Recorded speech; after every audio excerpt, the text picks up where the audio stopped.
I would like to read this to you. Daphne Bigelow and the spine-chilling saga of the snail-encrusted tinfoil noose. Why does a man become a revolutionary?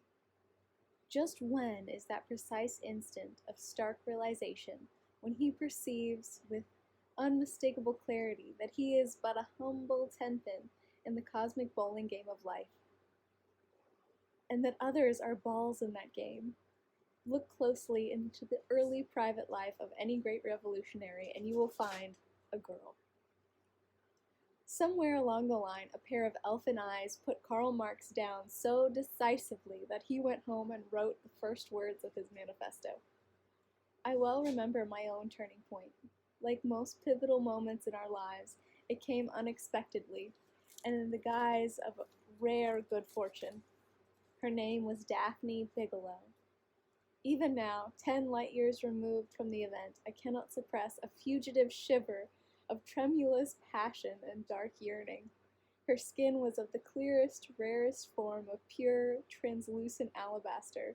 She had no eyes in the mundane sense, but rather she had the world, or the world saw her through twin jade-green jungle pools, mirrors of a soul that was so mysterious, so enigmatic as to baffle ninth graders for yards around.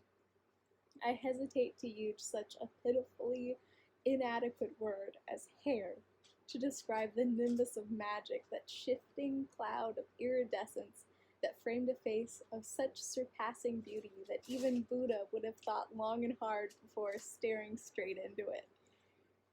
Why I go on with this self-flagellation I do not know. Nevertheless, I cannot but continue. There was something else about her, something I am not quite sure I can adequately convey through the sadly lacking means of imperfect human language. Daphne walked in a kind of soft haze of approaching dawn. A suggestion always lingered about her that she wasn't there at all. Rosy gold and blue tints flushed and were gone. Soft winds blew. Somewhere exotic birds called out in their sleep as Daphne drifted into Biology 1, trailing mimosa blossoms and offering ecstasies not yet plumbed by human experience. Way down deep among the lower one-third of the class, amid that great rabble of faceless mankind who squat among the rancid lunch bags and musty galoshes of academe, who are forever condemned to view the great pageants of life from parked third-hand jalopies among the apple cores and beer cans of drive-in movies, I sat hardly daring to hope from over a gulf so vast as to make all earthly distances pale to triviality, and devoured her daily with my eyes from behind a Biology 1 workbook. Throughout the entire first semester after she came to Hoshman High, my wonder grew like some dank, unclassified toadstool in the coal bin of my subconscious. At first dimly and with naive joy, I believed myself to be secretly blessed. I watched for her face everywhere, in the halls, on the stairways, in auditorium crowds, in the sullen herd who waited numbly outside the doors to be admitted in the early morning hours, in the rumbling hordes who poured out of school after the last classes. Everywhere. From time to time she would drift briefly into view and then disappear. Her name never appeared on those lists of kids involved in what are known as activities. She was above that. As day after day faded forever into history, as my intricately contrived glandular system ripened and matured, so my carefully concealed passion for Daphne Bigelow burgeoned, until finally it engulfed me and I was swallowed up like Jonah into the inky blackness of the whale's belly. The mid-semester exams came and went. Over Christmas vacation I had been haunted by nameless fears, since Daphne was out of my sight. Now a new terror. Would I be assigned the same biology class with her next semester? Finally the dreaded day arrived. I could scarce credit my senses. Not only had Daphne's biology teacher Not only had Daphne Bigelow condescended to remain among us, our new biology teacher, a dapper gentleman wearing rimless glasses, black shellacked hair, and squeaky shoes, named Mr. Settlemeyer, had, in an exquisite moment of insight and compassion, assigned Daphne Bigelow to me as my Biology 2 lab partner. Together we would investigate the mysteries of the great animal kingdom of which we were but a small part. Well do I remember that blissful afternoon when together Daphne and I pinned a limped, formaldehyde-dripping frog to a cork specimen board, and I, being the man of the house, bravely took up scalpel and showed her the stuff of which I was made. At the head of the class, Mr. Settlemeyer, pointer in hand, described various portions of frog anatomy, while beside me Daphne smiled with the faintest suggestion of approval, or perhaps even admiration. As I rose to magnificent heights of skill and daring, she averted her eyes delicately as I performed the autopsy. Her tiny mooses of girlish fright and squeamishness drove me on to even greater pinnacles as I laid bare the vitals of the unfortunate amphibian. We both received an A+ for the afternoon's work. From that deceptively unpre-proposing yet starkly symbolic beginning, our love took root and grew. By the end of the third week, we were on a first-name basis. This may seem a small achievement, but it is not every man who is privileged to call a genuine goddess by her first name and to be answered in kind. I learned more about her every day, but mostly from outside sources. She spoke little of her home life, her joys, her aspirations, her dreams, while I, being a male, babbled on endlessly, weaving about both of us a rich cocoon of myth and grandiose philosophical generalities. As winter silently faded into the soft sensuality of early spring, my resolve strengthened and took specific form, though I never saw Daphne outside of biology class. Officially, that is. Unofficially, I shadowed her like a maniacally devoted Deswa, one of the sinister footpad tribe of early India. Watching her from afar, I catalogued her every moment. I covertly made a note of every article of clothing she wore. Her wardrobe was immense and infinitely varied. My maroon corduroy slacks, meanwhile, a holdover from the Christmas before, grew increasingly repugnant to me. My purple pullover sweater, with its faded block-lettered H, somehow did not sing to me as it used to. Daphne never rode the school bus or the streetcar, or hitchhiked home like me and Schwartz and Flick. She just magically disappeared. One day I thought I saw a fleeting form enter a long, black, waiting Cadillac down the block from the school, but I could not be sure it was she. When we passed in the halls, I always wore my carefully rehearsed debonair, Fred-Astaire smile, evincing private amusement at this unexpected coincidence.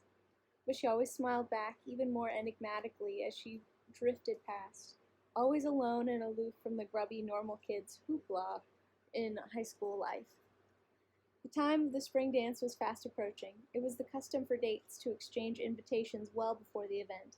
Posters appeared. Mikey Isley, a big name, local band, was engaged to officiate. I decided to lay the groundwork for a move so daring, so hazardous, that if I had ever confided my scheme to Schwartz or Flick, they would have immediately wrestled me to the ground, hollering that I had finally completely gone off my nut. But I had not breathed to a soul, even to myself, that I had designs of the most magnificent woman in all of Hom and High, if not of the known universe. Few common gophers ever entertained designs on prize-winning, thoroughbred fillies. I did, and learned a lesson that I have never forgotten. One night, while safely huddled in the familiar lumpiness of the bed I had slept in ever since I had first crawled out of my playpen, staring up into the blackness, the faint sounds of distant romantic whistles on trains, bearing magic people off into the mysterious outside world, drifting in through the cracked window shades and lamp curtains of my bedroom, I decided to bestow my invitation to the big spring dance on Daphne Bigelow. My mind reeled with the mere thought of it. Craftily, I began to piece my plan together.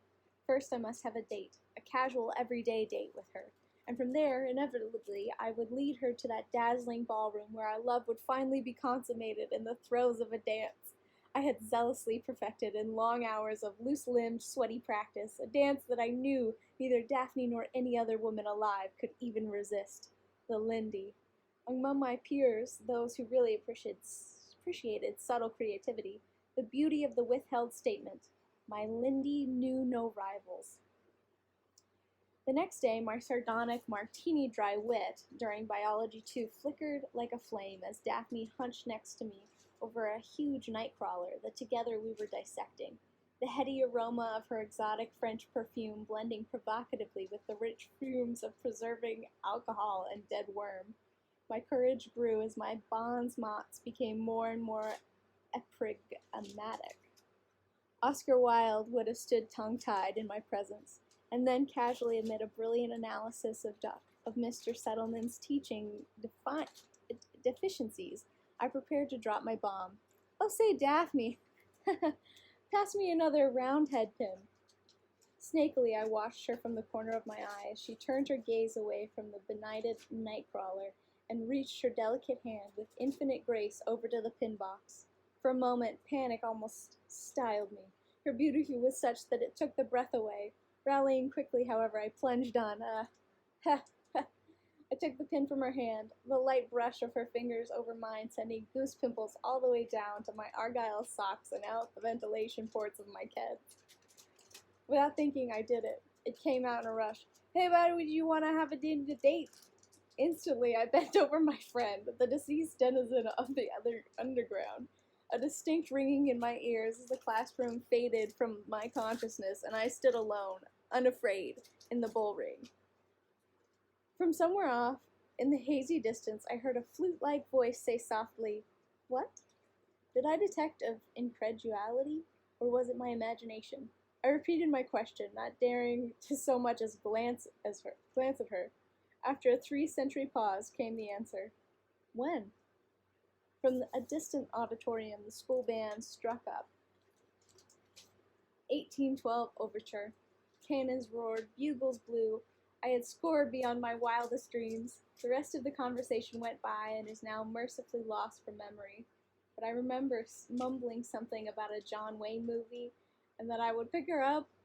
She told me where she lived. The next night, a blessed Friday, was going to be it. Realizing that there was much to be done and no time to lose, like an arrow loosed from the bow, I shot homeward the instant the doors of our pen were begrudgingly thrown open. Closeting myself immediately in the bedroom, the scene of so many sweaty, erotic daydreams, I went over every item in my vast wardrobe, calculating carefully, piece by piece, how best to achieve the magnetic effect I knew was necessary. Overlooking nothing, including my American Legion ball left fielder's uniform, I considered, weighed, rejected, wavered, selected each tiny link in my crucial costuming for what was to prove a fateful night. Individual socks were pored over with infinite care, held up to the light, smoothed and laid reverently aside for a final screening. Through my locked door filtered the usual family sounds, pots banging, my kid brother's occasional whimper, and finally the roar of the old man Olds up the drive. The shadows darkened and lengthened. At last my ensemble was complete. If the outward man has any shield against the slings of outrageous fortune, I was more than ready. Now I was at the supper table, ready to let the family in on what they could very well be a turning point in all our lives. My old man, settled in the left, in, as usual, his long underwear, dug lustily into his meatloaf, which, as usual, he chopped up into small pieces, the better to mix with his mashed potatoes and peas, over which he splashed a heavy puddle of lush, piquant Heinz tomato ketchup. My kid brother, his snout buried deep in his plastic Mickey Mouse drinky cup, slurped noisily at his cocoa malt, which he attacked with a venomous hatred, recognizing the stuff for what it was, a cheap trick to get him to drink milk. The nightly fight that preceded his ritual had come and gone before my arrival to the table. As he drank, he performed the daily rite that my mother referred to as playing with your food. For some obscure reason, he had found that mashed potatoes, meatloaf, and red cabbage tasted better when molded into the shape of an inflatable football. He occasionally varied this pattern by constructing other symbolic structures, such as propellers, and once even a fairly good likeness of Tilly the toiler. He then asked everybody, "What does this look like?" Nobody ever told him. Our family did not use that kind of language at the table. My mother shuttled between the stove, the sink, and the chair, wiping up debris from around my brother, refilling my old man's coffee cup, in general keeping the action going. In the midst of all this, I asked casually, of no one in particular, "Do you remember one time I told you about Daphne Bigelow in Biology 2? My mother, not accustomed to actual conversation from anybody, at first did not grasp the meaning of what I had said, thinking that I had asked for some more gravy. The old man, who rarely listened to anything, said in the kitchen, banging his cup down with a clank on the white enamel table as a signal for more coffee, a beverage to which he was passionately dedicated. I began again. "She sure is a great gal." Behind me, the refrigerator chugged and squeaked to itself, a sound that provided night and day a musical obligato to our lives. My kid brother had extended his tongue to its fullest length, at least a foot and a half. He was using it to make great swirls in his red cabbage. "Stop playing with your food." My mother slapped him smartly on the arm with a wet dishcloth and shoved a fork into his greasy mitt. Silently, he glowered straight down into his plate to announce that it was going to be another one of those nights. There were times when he was fed through the use of a funnel and a ramrod, my father prying his teeth apart with a screwdriver while my mother poured the turnips into him. Absent-mindedly, my father, glancing up from the sports page, said, "Girl?" "Daphne Bigelow." My mother, now seated and trying to wrench the Mickey Mouse cup from my brother, who had placed it atop his head, asked, "Who?" "Daphne Bigelow." "Stop fooling around and eat." My father raised his head again and asked, "What about her?" Bracing myself for the big plurge, I looked meaningfully around the table at our tiny brood, wallowing happily at the trough.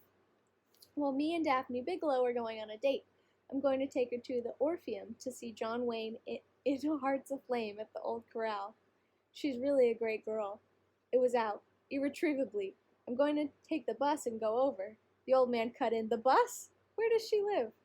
No kid in the neighborhood had ever dated anyone who lived more than 150 feet away from his own warren. The idea of taking a bus to a girl's house was a truly revolutionary concept, and I knew it.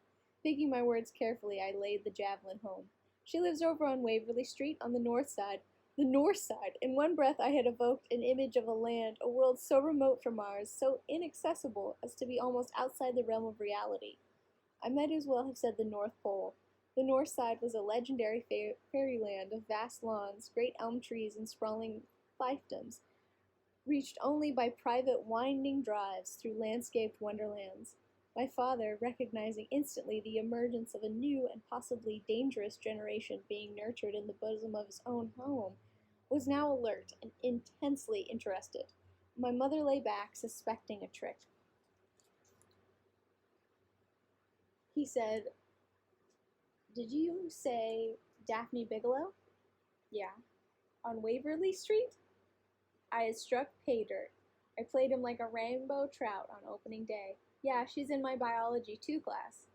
My mother, not fully realizing the import of what she had heard, fuzzily threw in, "What happened to Esther Jane?"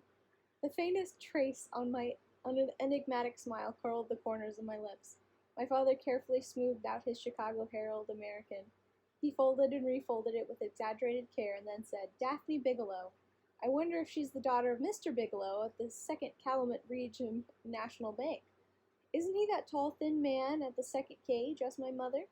My father, radiating disbelief from every pore and speaking with some wonder, said, "No, he's the chairman of the board." This was news to me, but at the time I did not fully grasp what kind of news it was. I was to find out all too soon. At the time I thought a chairman was somebody who sat at a desk holding a gavel. I had no idea what a board was, other than the 2x4s that Flick and I stole from time to time to use in various ways. "Maxwell Bigelow is the guy who gave that ice skating rink to the park," said the old man, who was looking at me now with a very funny expression on his face. "Oh, it can't be the same one. Does anybody want any more mashed potatoes before I put them back on the stove?" When confronted with inexplicable developments, my mother often pretended that they didn't exist. "You got a date with his daughter?" My father slowly stirred his coffee, steaming and black. "Yep, we're going to a show." "How did you get a date with her?" my mother asked. "She's in my biology class. I asked her." With infinite care and deliberation, the old man placed his cup on the tabletop. He was not a veteran Edgar Kennedy fan for nothing. You mean to sit there and tell me, he paused dramatically, that you just asked her? Yep, Maxwell Bigelow's daughter. Maxwell Bigelow, from the 2nd Calumet Region National Bank's daughter. You just asked her for a date. Yep. Well, I'll be damned. Upward mobility had at last hit Holman. It was the first recorded instance of Indiana of its occurrence at the grassroots level. My mother, who had been gradually sucked into what she now saw was a situation that even more mashed potatoes would not change, decided to go along with it. Well, you be nice to her parents. I never quite understood what she meant by this advice, which she always handed out over the years. On various occasions she had advised me to be nice to teachers, to people on my paper route, to steel mill foremen, and later even to first sergeants, all people or institutions that she recognized to be an absolute authority. She continued, I don't want anyone to think you weren't well brought up. Well, I'll be goddamned, the old man, who had played such a large role in bringing me up well, used this favorite expression to cover all occasions. Yep, I'm taking her to the Orpheum, and the Red Rooster afterwards. Well, don't you keep her out too late so that her mother and father will worry. With that, my mother concluded her entire catalog of counsel about life and its problems. She took it as it came, and felt that as long as you were nice along the way, things would work out fairly well, provided you got home early enough. All through dessert, her famous rhubarb rice pudding, technical matters of transportation, dress, and behavior were discussed. Obviously, I had scored heavily, and the awe that they felt about this unparalleled achievement slowly gave way to righteous pride.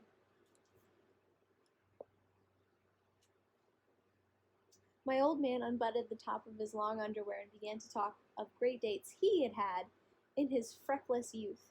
In sullen silence, my mother cleared the dishes off the table and resumed her old station, hanging over the sink, Brillo pad in hand, amid the lingering aroma of red cabbage, meatloaf, and coffee grounds. The squeaking of the refrigerator blended with the sound of Bing Crosby singing about some Hawaiian babe from the radio in the next room. I began to feel my new status. By bedtime, as I checked over my outfit for the great adventure, I found myself, for the first time in my life, a full-fledged hero in my own home. Not an experience one has often, I have later found. But being a kid, of course, I was under the impression that this was only the natural state of affairs.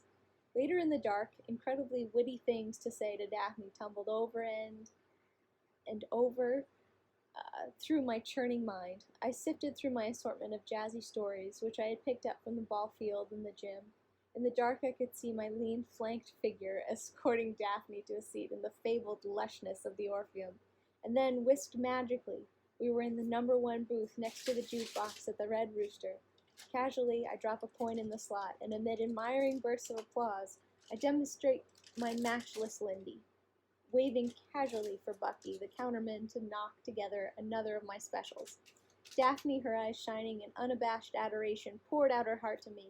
Squeezing her hand, looking deep into those jade-green jungle pools, I knew at last the meaning of true soul communication. The night was full of laughter, song, dance, and awakening love, all against the backdrop of soft spring skies, and of course, the clean thrust of my chiseled jaw. Waves of ecstasy coursed up and down my body as I tossed on my monastic pallet. Outside in the darkness, a few distant rumbles of early spring thundered, mingled with the soughing of the eternal train whistles, reaching into the darkness, going away, coming closer, going away again. A few drops of rain pattered on the rusty screen outside my bedroom window. Gradually I fell asleep, but not without struggle. At first, as I awoke in the gray-green light that trickled in through the battered window shade and the roar of sparrows holding their morning orgy filled the room with whooping and hollering. I did not remember what day this was.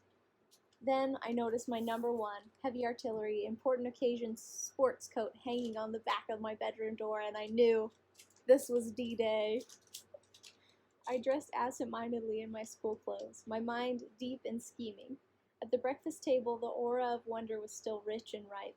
As I spooned in the oatmeal, my kid brother abortively tempted to wrest from me the glory that was rightfully mine by relating some trivial cock-and-bull story about a silly pumpkin he had drawn at school, and that was being hung on the bulletin board. I smiled tolerantly and headed off for school. That morning when I joined my hitchhiking companions, my fellow freeloaders who every day pocketed and squandered the dime that was given to them by their parents to ride the school bus, it was all I could do not to tell them that although I was briefly among them, I was no longer of them. Flick, particularly that morning, seemed to be not only disrespectful but somewhat insolent. He had gained some degree of fame on the hitchhiking corner by alleged exploit which, at least according to his overblown account, he had shared with a certain Juanita Kloberman. I naturally did not pull him up short, knowing full well that when the word got out that I had had a date with Daphne Bigelow in full public view, there would be no question as to who was who and what was what among the hitchhikers. I approached biology class, however, with certain trepidations. Perhaps she would chicken out. But no, it was like any other day, a routine class.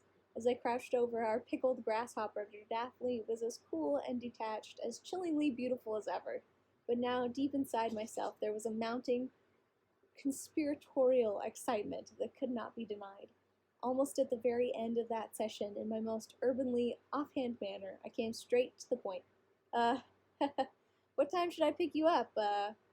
She smiled, that faint, extra dry lemon twist of a smile, which to this day I remember above all smiles that have ever been aimed in my direction. Tonight? She asked. An ice pick of fear jabbed up my spinal cord. She paused and went on. Oh, any time. How about supper? Supper? Without knowing why, I knew that already I had ticked off a foul ball. Oh, you mean dinner? Said Daphne. Dinner? Dinner was something we had in the middle of the afternoon, or Sundays, Thanksgiving, New Year's, Christmas. It was always eaten with the sun high, around 3 p.m., after which immediately my old man, his belt opened, lurched across the living room, burping loudly and bellowing, "Boy, am I stuffed!" He would topple over on the sofa and instantly plunge into a snoring coma. I did not, therefore, see how I could pick Daphne up after dinner and decided to play it safe. Well, how about 7:30? We can catch the 8:20 show. That'd be nice. She smiled and returned to the world of Grasshopper, the cricket, and the cockroach. The rest of the day passed in a kind of dreamy delirium. Bells rang, chalk scratched, basketballs swished through hoops. Papers were passed from hand to hand, poems were read, questions asked, school droned on. At last I was home. Into my bedroom I went. Every item of clothing I had selected the night before I carefully rechecked twice, going back over my entire wardrobe to be sure that, in my enthusiasm, I had not committed a sartorial faux pas. I hadn't. Now don't anybody touch any of this stuff, I shouted out in the hall. My mother's pans rattled, my brother stolidly threw a ball against the side of the house out of the driveway. As I went into the bathroom to begin the meticulous ritual of ablution that would result in a vision of masculine beauty so blinding that there could be no conceivable chance for anything but a spectacularly triumphant evening. Carefully examining my face, the door locked tightly behind me, I worked with a surgeon's dispassionate skill over my usual blossoming array of bruises, blackheads, and what my father called old juicers. Applying steaming hot water between operations, I worked steadily, until finally there shone out of the bathroom mirror the fresh pink beaming image of dynamic handsomeness. I leaped into the shower. This was an important enough occasion to warrant a second shower for the week. The water roared, and I spread a thick, vibrantly aromatic layer of pungent, life-buoy lather over my Olympian torso. I had read enough ads to know what happened to those who offend. I took no chances. The water ran alternately hot and cold, until finally I stood as pure and clean as the driven snow in the heady steaminess of the bathroom, buffing myself down briskly with a terry cloth towel. Reaching up to the top shelf of the medicine cabinet, I took down my father's can of Old Spice talcum powder, a gift that he had received many Christmases before and never, to the best of anyone's knowledge, used. I shook billowing clouds of its cloying sweetness down over me, dusting, brushing here and there, smoothing, anointing myself. Stealthily using his heavily guarded razor, I then shaved myself to the veritable quick. All 17 of my downy golden fibers, undiscernible to the naked eye, washed down the drain with the shaving lather and warm water. My leonine mane of manly auburn hair, which had been thoroughly shampooed, I now massaged with a heavy elixir of what my father scornfully called bear grease, a concoction put out by Vaseline to obey the ambitions and countless generations of Midwestern Lotharios. Its scent was more of a direct statement than a suggestion, being violent, highly volatile, and some said inflammable when in close quarters. Now came the most crucial task of all. I was known far and wide for my cute wave, which did not come easily. Dragging a comb through my greasy locks, I began to mold my classic Greece coiffure. Time and again, I redid my masterpiece, only to be driven, as the true artist always is, by the elusive dream of perfection to start anew. At long last, there I stood, the finished product, American manhood at its ultimate. Teeth agleam, 7 pounds of carefully sculpted hair, excluding all the aromatic mystery of 1,000 mingled scents, enveloped in a palpable nimbus of pure lifebuoy, the soap of those who care for others. As a final fillip, I gargled at great length, swirling it around my mouth voluptuously, a generous draught of Listerine. While I knew the pitfalls of halitosis, a dread disease that had struck down many a burgeoning romantic career at its very inception. Springing light as a gazelle into the bedroom, I began to don my armor. Layer upon layer, I carefully girded my loins. 0 hour was rapidly approaching. Tonight, I would skip supper. First, a crisp new pair of jockey shorts that I had kept concealed in my drawer for just such a state occasion. I debated briefly about whether or not to wear a t-shirt, finally decided that I was sexier without. My white-on-white dress shirt, which I had received as a birthday present and worn only for genuinely high moments in life, was painstakingly unbuttoned. I admired its vast, razor-sharp, 7-inch-long collar points, its Tony Martin high-rise, its crackling, crisp French cuffs. Pulling it on inch by inch so as not to create the slightest wrinkle, I buttoned it, using only the tips of my sanitary fingers. Then, reaching into my dresser drawer, I brought out the most effective weapon of my arsenal, a pair of magnificent bullseye cufflinks, each link a great bullseye outlined in dazzling gold. I loved to hold them in certain lights. They seemed to glow, a malevolent, baleful, virile shaft of masculine aggression. True, they made movement of the arm rather difficult, since their combined weight was several pounds, but it was worth it. Now the tie, a thing of transcendent beauty. It had been given to me as a graduation present from 8th grade by my Aunt Clara. Trying my widest, fattest, sharpest Windsor knot, about the size of a man's fist, I drew it up under my collar with geometric precision, a glittering opalescent silver-gray, 100% satin, 5.5 inches wide at its fulcrum. It bore in its center the hand-painted image of a beautiful red snail, and hung tastefully well below my belt. It was the greatest tie I had ever seen. My slacks were a rich chocolate brown, high and pinch-waisted, beginning just under my armpits. They cascaded down over my loins, my kneecaps, and finally clung tenaciously to my ankles. Billowing, pleated, alligator-belted, they were the slacks of a man who worked in the Lindy as other artists worked in marble. I thought briefly of wearing my golden keychain with the emerald initials, but decided tonight I would underplay. Voluptuously, I then drew on my gray and maroon argyle socks, and then neatly tied a perfect bow on each lace of my perforated Scotch-grained leather, full-dress, blunt-toed, crepe-soled bluchers, burnished to a high gloss. The rich dark red Tom McCann Cordovan leather glowed in the gloom of my bedroom. There are moments of dramatic climax in the rite of dressing. Mine came when I donned my greatest pride, my sports coat. With infinite care, so as not to wrinkle my cuffs, I drew each waffle-weave woolen sleeve down, clutched by the fingers, tugged at its low, sweeping hem, squared its massive, looming horsehair-packed shoulders, straightened its fashionable 6-inch delta wing lapels, and finally fastened its tasteful mother-of-pearl button. It lit up the entire room, its unique electric blue shade, sending off a lambent radiant of such a promise, such rare, delicate aesthetic excitement as to crown my entire ensemble. Rummaging through my socks in the little drawer of my dresser where I kept my secret papers, I hauled out my invitation to the spring ball. Carefully, I tucked it into the inner pocket of my coat. After all, this was the reason for it all. Tonight I would present Daphne with the ultimate gift. Walking carefully so as not to disturb a hair on my billowing pompadour, I ambled into the kitchen, not without some difficulty, since I had an inch sideways through my bedroom door to squeeze my enormous padded shoulders into the next room. The applause was deafening. Wow. My kid brother, openly awed at my entrance, raised his head dripping from the mound of creamed chipped beef into which he had burrowed, chipped beef being the regular Friday night chef hors d'oeuvre of our weekly menu. My familiarity with this Epicurean dish was to prove invaluable basic training for my later years in the army. As I walked in, a veritable human Christmas tree, the pulse of family life noticeably quickened. "My, you certainly look nice," my mother approved. "Do you think you'll see Mr. Bigelow tonight?" my father asked, always hoping for an opening, some slight crack in the wall between us and the real life outside.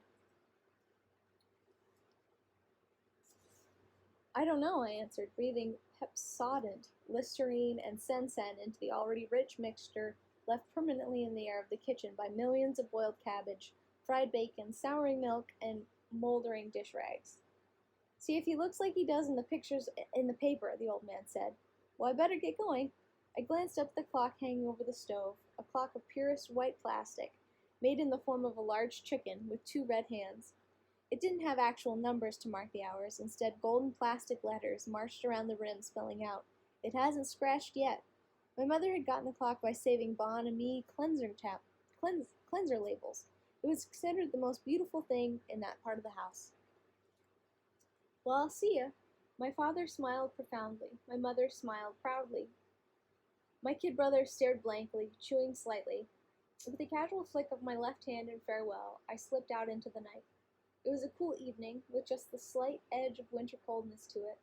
The kind of night made for warm bodies snuggling together, for dark exchanges of deep thoughts, out of the wind, away from the unfriendly night. Under the streetlights 2 blocks away, I waited for the crosstown bus, little realizing that a man named Charon would be at the patrols. As I waited, not daring to move lest I disturb a crease, a button, a single undulating wave, I watched the mundane neighborhood life go on around me. The Bluebird Tavern, halfway up the block, flung open its doors briefly. A flash of light, and Mr. Kissel reeled out into the darkness, his unmistakable starboard list instantly recognized even at 200 yards. And there was Pulaski's Bull Durham sign on the wall of the candy store, where I had spent many an hour of my callow youth in mortal combat with old man Pulaski over the purchase of drawbreakers, juju babies, and root beer barrels, looming high against the glow of the steel mills on the horizon. I could barely make out the familiar slogan under the massive bulk of that subtly humorous old bull of a sign. Her hero. I looked up at him. He looked down at me. We were both in the same business. The bus slammed to a stop, breathing out hot air and carbon monoxide. In I went, dropping my fare into the box with the practiced nonchalance of a true sophisticate, a man of the world out on the big town. There were no other passengers in the bus that night. I had my choice of seats. I sat immobile, protecting my razor crease the entire journey. Through darkened streets, traffic, long stretches of used car lots, junkyards, machine shops, car barns, gas stations, gray battered houses huddling in the shadows of monstrous gasworks. On and on. Gradually the neighborhoods changed, until at last I was on the north side. The bus rarely stopped now. Few got on or off except an occasional maid or elderly people carrying little bundles. Somehow the night was different over here, darker and yet more exciting. I watched the trees grow thicker and higher outside the bus window, hedges and graveled walks, until finally we reached my stop. I got off and the bus roared on. Again I was alone under a streetlight. There was no Bull Durham signs. Mr. Kissel was light years away. Even the street sign was different from those on the other side of town. A kind of carved old English sort of plaque swung in the breeze under the short, stubbly little street lamp, Waverly Street. Daphne had told me that her house was the third one from the corner on the right. I followed the broad, grass-lined sidewalks into the night, the air fragrant with well-tended lawns, rare budding tulips, freshly graveled drives. Here the houses were not hard by the street, but rather buried deep in the velvety blackness, a glowing yellow light through the trees, here a glint of silver, there a splash of blue. I drifted on, knowing that at last I had reached a safe harbor. The world I had always known was mine. There is something about the smell of well-being that is a balm for the most savage of souls, and yet contains the vaguest whiff of nameless dread. Now I stood at the foot of a curving asphalt ribbon that wound through a grove of overhanging trees, weaving between sculptured beds of rich loam. A small white sign read simply, Bigelow. No street number, no explanation, just Bigelow. The lure of the ancient cirque calling from the rock, enticing ancient sailors to their doom. It was all there, beckoning. But in the American night, that 15-year-old with $7 in his pocket knows of this? Or cares? It was one of those porches modeled loosely after the Lincoln Memorial, neo-Greek and noble. I felt the tiniest twinge of fear, like the faint beginnings of a toothache. Never outside of the Vivien Leigh movie had I seen anything like this. A bronze lantern hung amid the snowy vastness, casting a soft amber glow on the welcome mat before a stained glass door, carved, sparkling, gleaming. The rest of the veranda trailed off into the blackness to the left and right. I knocked. Nothing happened. I knocked again, peering through the colored panes into a hall, dimly lit, arched and vaulted, silent. I knocked again. It seemed as though I had been under that ambered lantern for perhaps a month, maybe more, before I noticed a tiny carved ivory button sunken into one of the fluted Doric columns that framed the vast doorway. A doorbell. I pressed. After a discreet interval, floating as if from the vast distance away, came the sound of 2 chimes. Then silence. I waited. The sound of approaching footsteps. Finally the door swung open and an elderly man dressed in black stood in the gloom. Master Shepherd? Yeah, Miss Daphne is expecting you. I followed him down a short, wide flight of stairs to a vaulted hallway lit by a giant crystal chandelier, and then through 2 sliding oak doors into an enormous darkened chamber lit here and there by glowing bronze lamps. Won't you sit down? Miss Daphne will be down presently. I'll tell her you're here. Thanks. He disappeared. I sat on the edge of a high-backed leather chair that looked as though it had been hand-carved by a Spanish conquistador. I looked around. Books with leather binding, thick and wide, ran from floor to ceiling, fading off into the distance. A mammoth carved desk of black wood, lit by a small green lamp, stretched along one wall.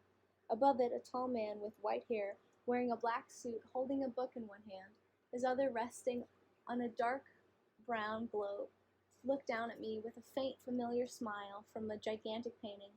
I looked again. It was Daphne's lemon twist smile. A distant voice filtered down the curved, arching staircase that disappeared halfway in the hall. Somewhere a light went on. I caught a glimpse of a long table, sparkling crystal, snowy white linen, the kind of table and glassware I had seen only in the movies. Then suddenly through the door came a tall, gray, dignified man. For a minute I thought he was the one in the portrait, but no, not quite. I rose. For the first time I noticed that my shoes squeaked. His face was jovial, pink, a few white hairs over the ear, his suit brown, striped, elegant. Hi there. You're here for Daphne, aren't you? He asked, sticking his hand out toward me, thumb skyward. It was the first time a grown-up had ever offered to shake hands with me. I yanked my mitta out of my right pocket, spraying change all over the oriental rug. Nickels, dimes, streetcar tokens, and a rare bottle cap I had been saving softly distributed themselves in artistic patterns along the furniture legs. He laughed as he shook my sweaty hand. We both bent simultaneously to pick up my dropped effluvia. My sports coat hunched over my shoulders, burying my ears deep in horsehair. Together we scavenged about under rich Cordovan leather, behind carved ebony claws holding cut crystal orbs. By George, this is interesting, he said as he scooped up my magic Tom Mix good luck charm with the embossed secret Tom Mix TM bar password. Yeah, I replied. I tried to hide the bottle cap, but it was no use. 3 times I dropped my rare collector's items before I finally got it back into my pocket. You're Shepherd, aren't you, son? His voice was yeasty, deep. It bounced off the oil portrait. Yeah. Sit down, my boy. Care for some sherry? Yeah. I really like sherry, Pop. How did you know? I pulled the cloth cord on the wall. A minute later, the old guy who had let me in appeared in the door. You rang, sir? Yes, Drew. Bring us up some sherry, will you? Well, young man, it certainly is tiresome waiting for the women folk, isn't it? Yeah, it sure is. It sure is. Say, he looked at me with great interest. His white brows arched, his magnificent teeth glowing healthily. Aren't you one of the Pittsburgh shepherds? Uh, he continued, the Pittsburgh Steel Shepherds? I could actually hear my face getting beet red.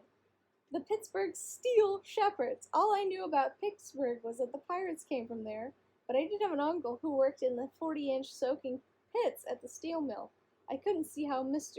Bigelow would know him. Well, yes, I guess so. I do have some relatives in steel.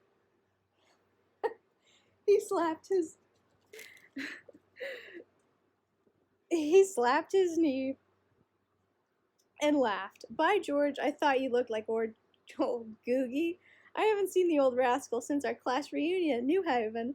The next time you see him, tell him Max Bigelow said, now get this, he'll know what it means. Bango. He roared. I sure will. Don't forget, boy. Bango. Over his shoulder, off in the middle distance, I saw a maid moving back and forth along the immense table, touching a glass, arranging a napkin. A huge grandfather clock, 7 feet tall, all brass and dark wood, ticked quietly in the rich air. The old guy shoved a silver tray under my nose and smiled. Panicky, I reached for the thinnest, tiniest glass I had ever seen. It looked like my Uncle Carl's eye cup, only tinier. I had it for a brief instant between my thumb and forefinger, its stem barely discernible, and then suddenly it tipped over and the warm amber fluid soaked into my best slacks, dripping down inside my kneecap, down my leg, and to be absorbed by my argyles. Oops, Mr. Bigelow bellowed, bad luck. Immediately the old guy was back with another glassful. I took it and held it tight. Cheers. What? In your eye. What? It was then that I think he began to suspect. He sipped his drink and watched me narrowly as I raised my glass to my mouth and trained it in a single Gollop. A raging bolt of fire streaked downward. Gah! What'd you say, boy? Gork! My eyes watered, my throat burned. Deep in my stomach, a pot began to boil. Never in my life had I had anything stronger than a fleeting sip of my Uncle Tom's homemade root beer. Mr. Bigelow settled back in his deep leather armchair and for the first time really looked at me. It was then, inexplicably, that my sports coat began to glow in the dark. His beautifully cut, muted mocha creation looked like no suit I had ever seen before. It was not a Cleveland Street pick-em-up off the pipe rack special. Even I knew it. My father's only good suit was the kind of yellowish color with a tasty Kelly green plaid. Its lapels, high and sweeping, jutted out like the mainsails on a Spanish galleon. He always wore his lodge button stuck in the left sail, a pin the size of a nickel made in the shape of a sacred beaver. He belonged to the Royal Order of the Beaver. Damn 28. Mr. Bigelow wore no pins. Stealthily I tried to hide my left cufflink, which had somehow begun to send a shaft of purple light to the ceiling. No sooner had I gotten it under my electric blue sleeve than the other one switched on even brighter. I pulled it out of sight and sat with both arms clamped behind me, my French cuffs crinkling. Then I noticed that my beautiful shoes were getting whiter, the soles of which I was so proud had grown thicker and squeakier. I tried to hide my argyles by tucking my bowling balls under the chair. Mr. Bigelow watched but said nothing. Finally he called out, Daphne, your date is here. His voice had changed. Well, have fun, he said to me. Don't stay out too late. He smiled again, that lemon twist that Daphne used, then rose and left the room. Almost on cue, Daphne appeared atop the broad, sweeping balustrade and glided gracefully down the thick, carpeted stairs. I stood, my cufflinks jangling, my shoes squeaking, the bottle cap in my pocket clanking loudly against my Tom Mix Lucky Charm, my enormous padded shoulders swinging back and forth. But I was not at a loss for words. Hi, Daphne. So glad to see you. Yeah, likewise. Well, shall we go? We moved from room to room, down the marble entrance hall, and finally out onto the dark, amber-lit veranda. Dad said we could use the car. The car? A long black Cadillac gleamed like an ebony crypt in the driveway, the one I had half seen near school. A man in black darted out of the bushes and opened the back door with a sweep. Daphne stepped in. In my panic, I cracked my shin. Such a thump against the door sill that my teeth rattled for an instant. By George, I hadn't lost my presence of mind. I hobbled into the car, stumbled across the deep wall-to-wall rug, and groped my way to the back seat, my leg throbbing dully. A thin trickle of blood oozed down my shin. We waited in the drive. In the front seat, the man who had opened the door sat quietly. After what seemed like 20 minutes, Daphne finally came out with, "Well?" "Well, it sure is a nice night out. I was really sharp tonight." The driver turned and said, "Where to?" Daphne waited. The Cadillac waited. The driver waited. Fuzzily suspected they were waiting for me. I took the plunge. The Orpheum." The driver said, "The Orpheum?" with a rising inflection that was familiar. Many teachers had used it on me before, an effective olio of dignity and scorn. Daphne, her voice calm, said quietly, "Yes, Raymond, the Orpheum." The note of stainless steel authority was one she did not use in biology, too. I had not seen this side of Daphne. It interested me. Silently, the car began to roll. We wound through the trees, past the flower beds, and out into the great night through the tunnel of green, past looming hedges, wrought iron gates, antique lanterns, and finally into the street. I flayed my jelly-like mind for something to say. Where was my agile, whipcord brain? What had happened to my famed cool irony? Finally, I quipped, "Boy, it sure is nice out." "Yes, it is a lovely evening." "It sure is. Boy." A flash of inspiration percolated through the coffee grounds of my cranium. "Old Settlemeyer's really a gasser, isn't he? Boy." "He is amusing." I did not know till that moment how wide, how vast car seats could be. Daphne was at least 30 yards out of field goal range, perched miles away from me on the billowing dove-gray cushion we shared. Raymond, 2.5 miles ahead of us, was obviously clearly out of earshot. Dauntless, I wondered how she could react to a quick clinch. I watched her out of the corner of my eyes to see whether there was any outward signs of passion yet. It was hard to tell at that distance. Finally, I decided once again to play it safe, a tendency that has cursed me my whole life. We were now in the streetcar, hot dog stand, neon sign belt. As the terrain became more and more jazzy, more familiar, my courage rose. I was just on the point of making a quick grab at her delicately turned ankle and risking the whole caper on one shot in the dark when we drew up before the Orpheum. Such was my frenzy that I was caught off guard and didn't notice that the car had stopped and Raymond was holding the door open for our descent back into the real world. "Well, here we are," said Daphne pointedly. Coming to, I stepped out of the limousine, cracking my good ankle heavily against the curb. Where I came from, cars had running boards. Raymond, alert, shot a hand out as I pitched forward, grabbing my left shoulder pad in an iron grip like a quarterback about to throw a 60-yard pass. Of course, all he got was a handful of horsehair, Excelsior, and tiny bed springs, with which my coat was equipped to give me the stylish Chicago Bears lineman look that was so admired in the sophomore class. A few threads snapped and gave, but I stood upright. "Are you all right, sir?" "I was just kidding around." I playfully belted him in the ribs. He coughed slightly and drew back, his eyes flat, opaque. "Just having a little fun, Raymond." He did not laugh. Daphne joined me on the sidewalk under the brilliant glare of the white lights of the friendly old Orpheum marquee, the usual motley rabble that hung around the Orpheum entranceway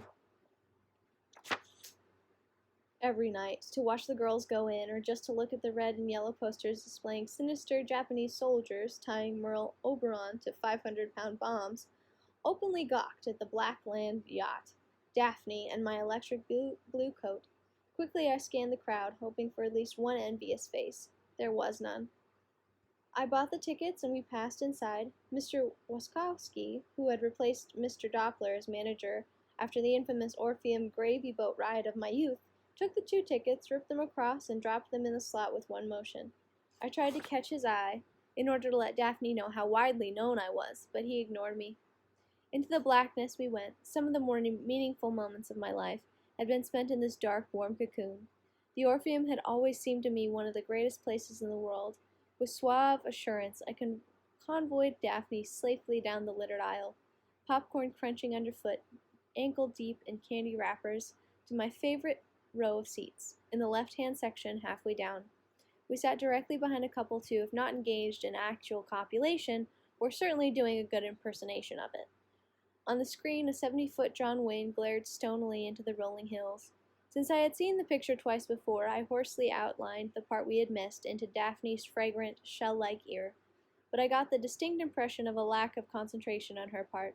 Ahead of us, the two seats squeaked and groaned. The girl, if that's what she was, giggled briefly as they battled on.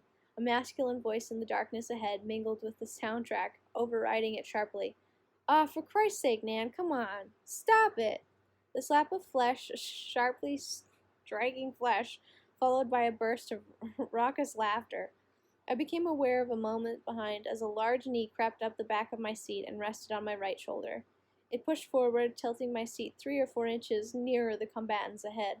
I turned and said politely into the darkness, "Do you mind removing your knee?"